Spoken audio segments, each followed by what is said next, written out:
Welcome guys, this is आज हम बात करने वाले हैं 9 नवंबर के जीएफजी के पीओटीटी वर्ड जो कि है मिनिमम सम। क्वेश्चन क्या कहेगा कि आपको एक एरे दिया गया है जिसमें हर एक जो एलिमेंट है वो 0 से लेकर 9 तक है, ठीक है। और आपको इन एरे के नंबर को यूज करके आपको दो नंबर्स बनाने हैं जिसका जो सम हो सो मिनिमम हो, और जो आपको आंसर में रिटर्न करना है वो जो है सो लीडिंग जीरो नहीं होना चाहिए। मतलब यदि ऐसा 006 है तो ये दोनों जीरो रिटर्न नहीं करना, आपको बस 6 रिटर्न करना है, ठीक है। तो अब देखते हैं करेंगे कैसे। मान लीजिए एरे क्या दिया गया है 684 एंड 523, ठीक है। 684 523 ये अपने पास एक एरे दिया गया है, ठीक है। हमको इस एरे के एलिमेंट को यूज करके दो नंबर्स बनाने। दो नंबर कैसे बनेंगे, या तो हो सकता है 684 बन जाए या 532 बन जाए, ये दो नंबर हो गए। दोनों को ऐड करके हमको रिटर्न करना है, और रिटर्न हमको स्ट्रिंग में करना है। क्यों स्ट्रिंग में करना है? क्योंकि जैसे इनपुट साइज है तो बहुत ज़्यादा लार्ज है। यदि आप इसको नंबर में कन्वर्ट करके बनाओगे तो आपको रन टाइम एरर दे देगा, आउट ऑफ मेमोरी बाउंड। चाहे लॉन्ग यूज करो चाहे इंट करो, क्योंकि जो नंबर है वो बहुत ज़्यादा बड़ा है, ठीक है। देखते हैं करेंगे कैसे। अब मुझे इससे दो नंबर बनाने जिसका सम मिनिमम हो। सम मिनिमम होने के लिए हमें जो दो नंबर बनाने पड़ेंगे वो सबसे मिनिमम बनाने पड़ेंगे। अब मिनिमम नंबर कैसे बनेगा? मान लीजिए मैं कहता हूँ कि 1 2 3 है, या 3 2 1 है, 1 3 है। मैं कहता हूँ इन तीनों का यूज करके सबसे मिनिमम नंबर बनाओ। तो मिनिमम नंबर बनाने के लिए क्या करोगे तुम? सबसे पहले जो सबसे छोटा एलिमेंट हो वो ले लो, क्योंकि यदि 2 से स्टार्ट की तो ज़्यादा ही बड़ा बनेगा, 1 से स्टार्ट की तो ज़्यादा बिगर बनेगा। तो जो सबसे छोटा एलिमेंट हो उसको सीरियल वाइज कर दो। देखो सबसे छोटा, उससे बड़ा, उससे बड़ा, तो मिनिमम बना 1 2 3। अब इससे ज़्यादा मिनिमम तो 1 3 2 को यूज करके नहीं बना सकते। तो भैया यदि मैं इसे ध्यान से देखूँ तो ये क्या है, ये सॉर्टेड ऑर्डर में है। तो यदि मैं इसको भी सॉर्ट कर लूँ तो हो सकता है, हाँ हो सकता है। तो मान लो ये एरो को मैंने कर दिया है सॉर्ट। अब एरो को सॉर्ट करने से क्या हुआ, ये बना है 2 3 4 5 6 8। चूंकि हमको दो नंबर बनाने हैं तो मैं पहला नंबर किससे स्टार्ट करूंगा, 2 से, और दूसरा नंबर किससे स्टार्ट करूंगा, 3 से। क्यों? क्योंकि भाई मुझे दो सबसे छोटे नंबर बनाना है तो उनका स्टार्टिंग इंडेक्स दो सबसे मिनिमम एलिमेंट होगा। यदि और बोला है कि एक एलिमेंट को तुम एक ही बार यूज कर सकते हो, दोबारा यूज नहीं कर सकते, ठीक है। अब मान लो अब दूसरा सबसे छोटा यहाँ डाल दो, चाहे यहाँ डाल दो, फर्क नहीं पड़ता, ठीक है। अब 4 डाल दिया, ये खत्म ये खत्म। अब यहाँ पे मैं 5 डाल देता हूँ, फिर 6 डाल देता हूँ, यहाँ पे 8 डाल देता हूँ। यदि तुम अपोजिट भी कर दो तो कोई फर्क नहीं पड़ता है, ठीक है। चलो अब देखो सम कितना हो जाएगा, 4 0 6। तो यही जो मिनिमम सम होगा हमको यही रिटर्न करना है। अब देखो ये एरे में दिया गया, तुमको नंबर में कन्वर्ट करके स्ट्रिंग रिटर्न करना है। नंबर में पहले बता दिया कि इनपुट साइज बहुत ज़्यादा ही लार्ज है। तो मैं क्या करूँगा, इसको दो स्ट्रिंग में कन्वर्ट कर लूँगा और स्ट्रिंग पे मैनिपुलेशन करूँगा। मान लीजिए ये अपना एक स्ट्रिंग S1 हो गया, ये अपना एक स्ट्रिंग S2 हो गया। अब उस पर मैं मतलब अपना इसको सम कर दिया, इसको सम कर दिया, जो कैरी हुआ उसको लास्ट में ऐड कर दिया। एक तो मेथड ये हो जाता है कि पहले तुम पहला स्ट्रिंग बनाओ, फिर दूसरा स्ट्रिंग बनाओ, फिर दोनों पे सम ऑपरेशन करो, फिर जो हुआ उसको कैरी वैरी यदि बच गया लास्ट में तो उसको ऐड करके रिटर्न कर दो। यदि तुम ध्यान से देखो, यदि मान लो तुम्हारा पहला स्ट्रिंग ये है, दूसरा स्ट्रिंग ये है, तो तुम कर क्या रहे हो, ये देखना। 6 8 को ऐड कर रहे हो, ठीक है। जो कैरी आया सो इसमें ऐड कर रहे हो, फिर जो कैरी आया सो इसमें ऐड कर रहे हो। यदि तुम ये दोनों को देखो तो ये कौन सा एलिमेंट है, इस सॉर्टेड एरे का लास्ट का दो एलिमेंट। फिर इन दोनों को यदि तुम देखो तो ये सॉर्टेड इसलिए ये लास्ट दो एलिमेंट है। और फिर यदि इन दोनों को देखो तो क्या ये लास्ट दो एलिमेंट नहीं दिख रहा है तुमको? तो मैं क्या कर सकता हूँ, यदि मुझे दो स्ट्रिंग अलग अलग नहीं बनाने होंगे तो मैं क्या करूँगा, तुम ऐसे भी करके बना सकते हो, कोई दिक्कत नहीं। लेकिन मैंने क्या ऑब्जर्वेशन देखा, यदि मैं दो स्ट्रिंग बना रहा हूँ फिर एडिशन ऑपरेशन परफॉर्म कर रहा हूँ, तो मैं क्या कर रहा हूँ, इन दोनों को ऐड कर रहा हूँ। ये तो एरे का लास्ट दो एलिमेंट है, फिर जो दो एलिमेंट को ऐड कर रहा हूँ वो तो इन दोनों को छोड़ के जो दो एलिमेंट है सो है। तो मैं क्या कर सकता हूँ, इस एरे पे फॉर लूप चला सकता हूँ, लास्ट दो को ऐड करके स्ट्रिंग में अपना आंसर वाला स्ट्रिंग बनाऊंगा, क्योंकि स्ट्रिंग रिटर्न करना है तो उसमें ऐड करता जाऊंगा, इन दोनों को ऐड करता जाऊंगा, इन दोनों को ऐड करता जाऊंगा। बट इसमें एक प्रॉब्लम है। क्या प्रॉब्लम है सो देखो, मैं इसके इंडेक्सिंग स्टार्ट करता हूँ 0 से, 1 से, 2 से, 3 से, 4 से, 5 से। क्यों? क्योंकि एरे का जो इंडेक्स होता है सो 0 से स्टार्ट होता है, ठीक है।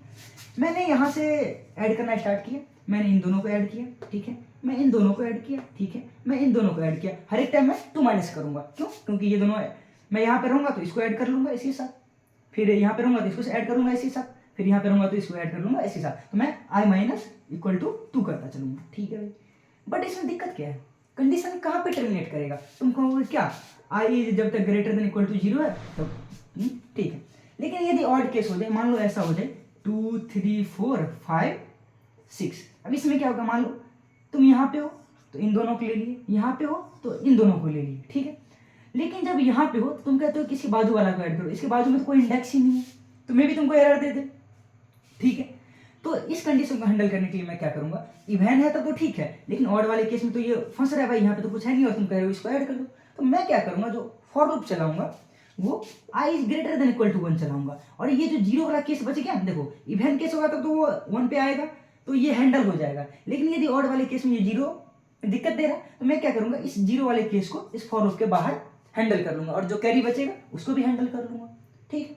अब करेंगे कैसे, सो देखो मैं इसको मिटाता हूँ, ठीक है। समझ में आया क्या कह रहा है, तुम दो स्ट्रिंग अलग अलग बना लो, पहले स्ट्रिंग को ये बना लो, दूसरे स्ट्रिंग को ये बना लो, फिर उस पर मैनिपुलेट करो। या तुमने ऑब्जर्वेशन क्या देखा कि भैया ये पहला स्ट्रिंग और दूसरा स्ट्रिंग बनाने के बाद कर क्या रहे हैं, लास्ट दो एलिमेंट को ऐड ही कर रहे हैं। मान लो बोलो कि भैया ये तो बराबर बराबर है इसलिए कर रहे हो, तो मान लो 2 4 6 करते हो तो ये 48 है, तो तुम कैसे ऐड करते हो, ये नहीं होता। मान लो जो ये है 2 8 है ऐसे मान लो, या 3 8 जो भी है मान लेता है, तो तुम थोड़ी ऐसे ये देखो लास्ट का दो एलिमेंट ऐड करते हो, लास्ट का दो एलिमेंट ऐड करते हो, ऐसा तो मान लो। तो इसको मैं ऐसे लिखूँ तो 2 2 4 6 8, तो ये देखो लास्ट का दो एलिमेंट ऐड कर रहे हो, लास्ट का दो एलिमेंट कर रहे हो, ये देखो वही तो यहाँ भी कर रहे हैं, ठीक है। तो फर्क नहीं पड़ता कि एक स्ट्रिंग बड़ा है एक स्ट्रिंग छोटा है, कोई फर्क नहीं पड़ता। देखते हैं अब इसमें मिटा देता हूँ, तो हमें इतना तो पता चल गया कि भाई सॉर्टेड करना है, ठीक है। इसको मैं मिटा लेता हूँ, दोबारा लिख लूंगा। तो सबसे पहले मैं एरे को सॉर्टेड ऑर्डर में लिख लेता हूँ। एरे क्या है भाई, मैं तो भूल गया दोबारा से। एरे अपना है 2 3 4 5 और कितना है भाई, 2 3 4 5 6 8। मैंने सॉर्टेड ऑर्डर में लिख लिया है, वहाँ पे सॉर्टेड ऑर्डर नहीं है। मैं यहाँ पे लिखता हूँ 0 1 2 3 4 5, ठीक है। इंडेक्स तुम अपना मान लो, ये एन एरे का साइज है, एन क्या है, एरे का मैंने साइज मान लिया है। तो मैं इंट आई ले लेता हूँ, क्यों, क्योंकि इंट आई को मैंने डिक्लेयर कर लिया है। आई क्यों ले लिया ऊपर में ग्लोबल, क्योंकि मान लो आई इक्वल टू 0 है, यदि मैं फॉर लूप में आई डिक्लेयर करूँ और मुझे आई इक्वल टू 0 को बाद में हैंडल करना पड़ेगा तो वहाँ पे दिक्कत क्रिएट हो सकता है, मैं बाद में बता दूंगा तुमको। स्टार्टिंग में मान लो कभी कैरी जनरेट हो गया तो उसके लिए मैं एक वेरिएबल बना लेता हूँ, मैं कैरी को कराई बोल देता हूँ, जो मर्जी है बोलो भाई, आपकी श्रद्धा आपकी भक्ति। अभी कैरी कुछ नहीं है तो मैं 0 मान लेता हूँ। और क्या बना सकता हूँ, और कुछ मैं बना सकता हूँ, मे भी नीड पड़ेगा तो हम देखेंगे। यहाँ पे एन साइज है, तुम अपना एरे डॉट साइज लिख लेना, ठीक। मैं फॉर लूप को चलाता हूँ, आंसर भी बना लेता हूँ भाई, आंसर को क्यों छोड़ूँ मैं, स्ट्रिंग आंसर। अभी आंसर में अपना मैंने कुछ नहीं डाला है, ठीक है। चलो मैं फॉर लूप को चलाता हूँ, कहाँ से, आई इक्वल टू n-1 से, ठीक है। कहाँ तक, आई ग्रेटर देन इक्वल टू 1 तक। 1 तक क्यों चलाया है, यदि इवन केस हो तो पूरा हैंडल करेगा, यदि ऑड केस हो तो वहाँ पर फंस रहा था 0 पे, इसीलिए। और आई को मैं क्या करूँगा, आई माइनस इक्वल टू 2, ठीक है। क्या करो भैया, एक इंट बनाओ, आपको नंबर जो बनाना है, मतलब मैं कहता हूँ इंट सम बना लेता हूँ। लो भाई मैंने सम बना लिया। तो सम किस वजह से, लास्ट दो को ऐड करना है, तो मैं कहा क्या, array of I plus array of I minus 1, मतलब यहाँ पे हो तो ये और ये, इन दोनों को ऐड कर लो, और प्लस जो अपना कैरी है उसको ऐड कर लो, ठीक है। तो मैंने इस दो एलिमेंट को ऐड कर लिया, ठीक है। अब इन दोनों का एलिमेंट करने के बाद कितना आया, 14। तो 14 को मैं क्या करना, तुम यदि ऐड करते हो तो कैसे करते हो, मैं यहाँ पे यदि इसको लिखूँ, क्या नंबर है, 2 4 6 होगा पहला नंबर, और तो 3 5 8। तो क्या करते हो तुम, 8 6 14, जो बचता है 1, 5 4 9 1 10 1 6। तो तुम क्या किए, जो लास्ट वाला एलिमेंट आया उसको ऐड किए और फिर एक को कैरी कर लिए। तो मैं क्या कहूँगा कि भैया आंसर में प्लस इक्वल टू कर दो, क्या आंसर, चूंकि ये स्ट्रिंग में है और ये एक नंबर है, तो मैं इसको स्ट्रिंग में कन्वर्ट करके करूंगा। स्ट्रिंग में कन्वर्ट करने के लिए आप 2 स्ट्रिंग यहाँ पे लगा दो भाई, ठीक है। अब ये जो सम क्रिएट हुआ है इसका लास्ट एलिमेंट चाहिए अपना, जैसे 14 है तो हमको 4 चाहिए, तो मैं क्या कहूँगा, सम मॉडुलो से हमको लास्ट वाला एलिमेंट मिल जाता है 10, ठीक है। और कैरी ये जो बच गया, तो मैं क्या कहूँगा कि कैरी इक्वल टू सम के स्पेलिंग क्यों गलत हो गया, सम डिवाइड बाय 10, ठीक है। तो मान लो इवन वाले केस में क्या होगा, ये दोनों ऐड हो जाएगा, ये दोनों ऐड हो जाएगा, ये दोनों ऐड हो जाएगा, आई इसके पीछे आएगा तो टर्मिनेट कर जाएगा, ठीक है। लेकिन ऑड वाले केस में क्या होगा, यहां तक आएगा रुक जाएगा, ठीक है। ऑड वाले मान लो ये ऑड केस है, तो इन दोनों को ऐड करेगा, इन दोनों को ऐड करेगा। अब आई -2 करेंगे तो टर्मिनेट कर जाएगा तो ये बच गया। तो इसको मैं क्या करता हूँ, बाद में ऐड कर लेता हूँ। मैं कहता हूँ क्या, if i equal to 0, i 0, क्योंकि ऑड वाले केस में 0 पे ही फंसेगा। तो मैं क्या कहता हूँ कि भैया फिर इन तुम सम बना लो। मैं यहाँ पे दोबारा सम क्यों बना रहा हूँ, क्योंकि ये एक लोकल वेरिएबल है, इसी फॉर लूप के अंदर काम करेगा। ठीक है, सम इक्वल टू मैं कहता हूँ क्या भैया, तुम कर दो एरे ऑफ i प्लस जो कैरी बचा हुआ है सो। ठीक है, और इस सम को अपने आंसर में ऐड कर दो भाई। Answer plus equal to string में हमको कन्वर्ट करके करना है टू स्ट्रिंग, और क्या, सम मॉडुलो 10। ठीक है, और मान लो यहाँ पे यदि कोई कैरी जनरेट हुआ तो उसको कैरी में स्टोर कर लो भैया। कैरी इक्वल टू मैं क्या कहता हूँ, सम डिवाइड बाय 10। कोई दिक्कत। अब मान लो क्या हुआ, इतना तक तो तुम कर दी, और लास्ट में यदि कैरी बचा रह गया, मान लो यहाँ पे ये 6 की जगह मान लो यहाँ पे 8 ये वो कुछ रहता, तो मान लो ये 10 हुआ तो कैरी एक जनरेट बच गया, तो उसको लास्ट में ऐड करना है। यहाँ पे क्या था, 3 था, 6 हो गया। ठीक है, तो जो कैरी बचा उसको लास्ट में ऐड भी करना था। मान लो यदि कैरी 0 हुआ तो कोई दिक्कत है नहीं। मान लो यदि कुछ कैरी बचा रहा तो उसको हम क्या करते हैं, आंसर में लास्ट में ऐड कर देते हैं। मैं क्या कहता हूँ कि इफ यदि अपना कैरी बचा हुआ है तो उसको क्या कर दो भैया, आप आंसर में ऐड कर दो। चूंकि कैरी एक इंटीजर है तो मुझे इसको स्ट्रिंग में कन्वर्ट करके करना पड़ेगा, टू स्ट्रिंग कैरी। लेकिन तुमने एक बात गौर किया, मैं यहां से स्टार्ट किया हूं आंसर को ऐड करना, तो आंसर में कैसे स्टोर हो रहा होगा सो देखो। आंसर में स्टोर हो गया पहले 4, क्योंकि मैंने इसको ऐड किया है और आंसर में ऐड किया है, और फिर मैंने इन दोनों को ऐड किया, आंसर में ऐड किया, फिर इन दोनों को ऐड किया, आंसर में ऐड किया। तो अपने आंसर में ऐसे स्टोर हो रहा होगा। सम तो भले ही ऐसे करते हैं हम, लेकिन जब रिटर्न करना होता है हम क्या लिखते हैं, 604।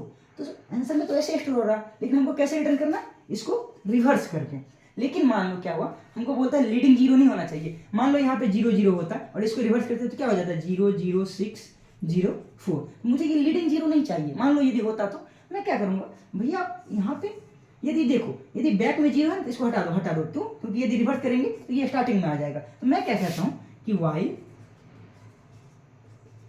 Answer ENS dot back equal to, चूंकि मैं इंटीजर्स कर रहा हूँ, मतलब कैरेक्टर नहीं होना चाहिए क्योंकि स्ट्रिंग है भाई आंसर, इसलिए मैं ये कोट लगाना मत भूलना। इक्वल टू 0 है तो क्या कर दो, आंसर डॉट पॉप बैक कर दो। पॉप बैक करने से क्या होगा, लास्ट का ये जो है हट जाएगा। उसके बाद मैं क्या करूंगा, हटने के बाद रिवर्स कर दो। तो मैं क्या कहूंगा, reverse answer dot begin answer dot and, और सिंपली रिटर्न कर दो answer.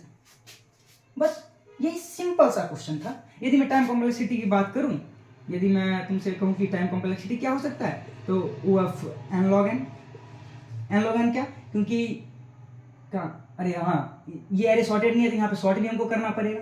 Sort array dot begin comma array dot and, क्योंकि ये मैंने सॉर्टेड ऑर्डर में लिख दिया था, तुम्हें ये सॉर्ट करना पड़ेगा। ये n log n time complexity लेगी, और ये मान लो ओ ऑफ एन लेती है, तो ओवरऑल टाइम कॉम्प्लेक्सिटी क्या होगा, एन लॉग एन। और यदि मैं स्पेस कॉम्प्लेक्सिटी की बात करूं तो ये स्ट्रिंग जितना साइज का होगा वही स्पेस ले रहा है, तो मैं कह सकता हूँ कि ओ ऑफ एन हो जाएगा, क्योंकि ऑफ, हाँ मैं भी कह सकते हो ऑफ एन हो जाएगा, क्योंकि ये मतलब इस आंसर का जो साइज होगा सो हो जाएगा, ऑफ एन जो भी हो सो हो जाएगा।